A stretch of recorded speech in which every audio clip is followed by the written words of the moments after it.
acupuncture points. What a relief. Triple warmer 14, large intestine 15 lie on either side of the attachments of the rotator cuff tendons to the greater tubercle of the humerus. And for the infraspinatus, it's more about triple warmer 14 coming through the backside. For the supraspinatus, it's more about large intestine 15 coming through the front side.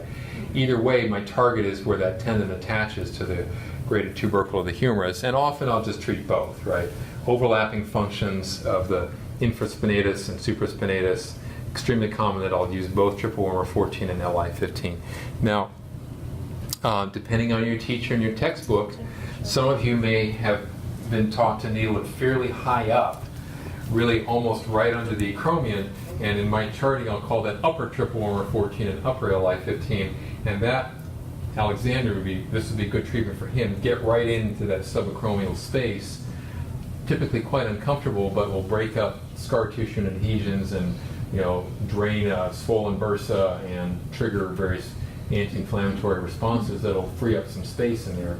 But Yvette had full range of motion without pain. She just has this weakness here.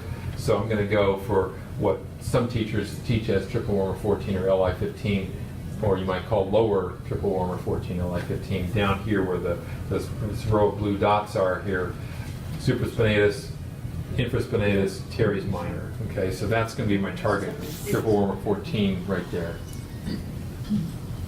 Okay.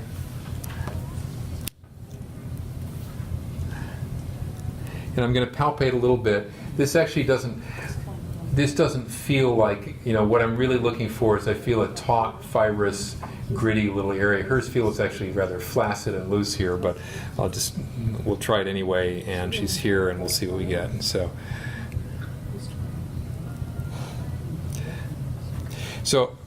I don't know if you probably may not have been able to see it from the back of the room or on the screen, but when I got in there and got to that tendinoperiosseal junction, there was a twitch and then her whole shoulder dropped a little bit, which is actually good, although that shoulder is kind of slumped down anyway. But we don't want, we want it to be held in place by muscle tone, not by muscle tension. You understand the difference? Okay. This tends to be a little bit, tendons tend to feel more burning in their sensation, and a little bit sharper. Yeah. Yeah, kind of burning and sharp. Huh? Yeah. Yeah. Did you just get a big twitch there? Yeah, yeah. Another twitch. And you're So the twitches you feel going in somewhat your left hand? superior. I'm feeling the twitches with my left hand. Actually, even have my right hand, some of my non-needling fingers on her, which helps me feel the twitches. And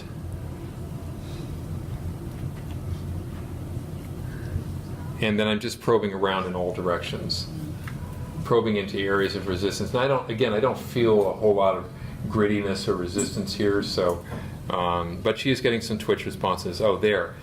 Now that probably feels different there, huh? Now I just found a spot that feels kind of gummy and almost a little crunchy, or like glue with grit in it. So this is probably more